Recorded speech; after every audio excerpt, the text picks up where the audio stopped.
Charlie and the Chocolate Factory. Chapter 3. The Golden Tickets. Mr. Bucket reads a declaration by Mr. Wonka in the newspaper.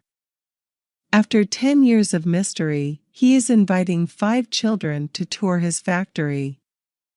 He will be their tour guide. Furthermore, at the end of the tour, each child will leave the factory with a lifetime supply of Wonka goodies.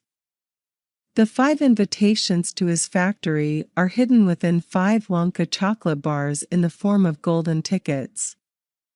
The tickets may be anywhere that Wonka candy bars are sold, and they are the only means of entry into the factory. Mr. Wonka closes his declaration by wishing everyone good luck. Grandma Josephine is too ill to respond. Grandma Georgina thinks Mr. Wonka is crazy, Grandpa George is amazed, and Grandpa Joe is incredibly excited, claiming that Wonka is a genius. His golden ticket scheme will raise chocolate bar sales around the world.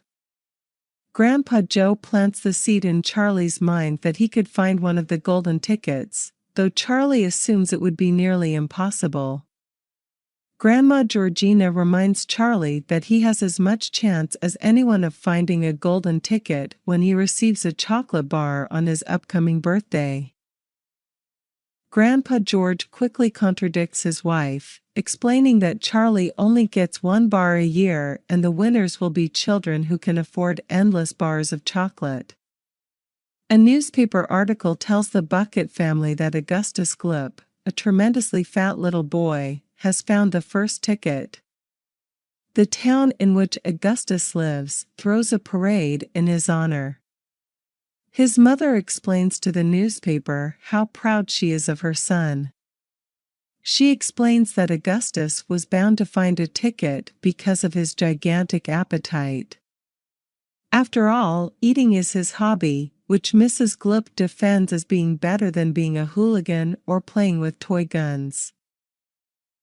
She also explains that Augustus would not eat so much unless he needed the nourishment. Charlie's grandmothers respond to the article with disgust. After Augustus finds the first ticket, the entire world becomes preoccupied with finding the remaining 4 tickets. Stories abound of parents and children alike searching for the tickets. Mothers buy chocolate bars by the dozen, children destroy their piggy banks, and one gangster even robs a bank in order to get money to buy chocolate bars. A Russian woman claims to find the second ticket, but it turns out to be a fake.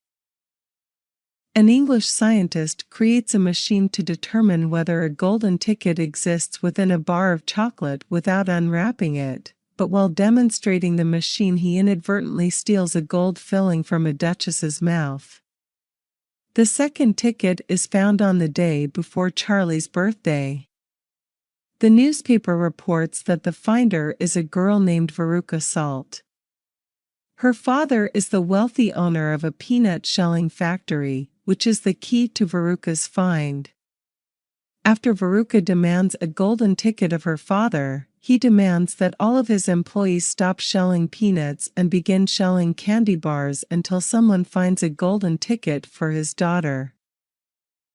Mr. Salt purchases truckloads of candy bars and his employees unwrap them every day and every night.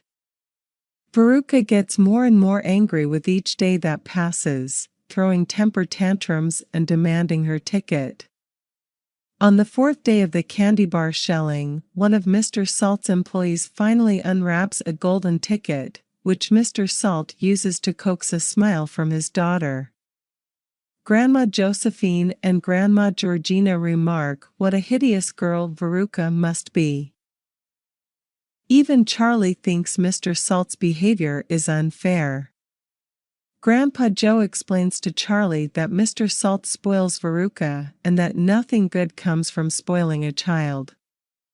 Mrs. Bucket calls Charlie to bed, reminding him that tomorrow is his birthday and that he will get his own chocolate bar to unwrap. Grandpa Joe asks Charlie to unwrap the bar in front of his grandparents.